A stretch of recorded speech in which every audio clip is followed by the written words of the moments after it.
იცი რას ნიშნავს სიტყვა fioritura? მგებინეორებ. Fioritura.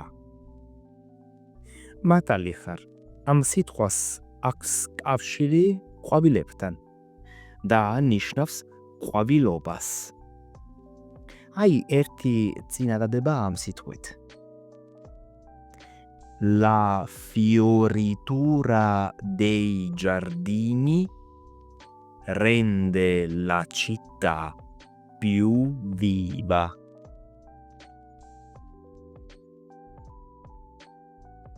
Კარგად ეს ნიშნავს, რომ ბაღების ყვავილობა აცოცხლებს ქალაქს. ახლა შენც დაწერე კომენტარებში ერთი წინადადება ამ სიტყვით.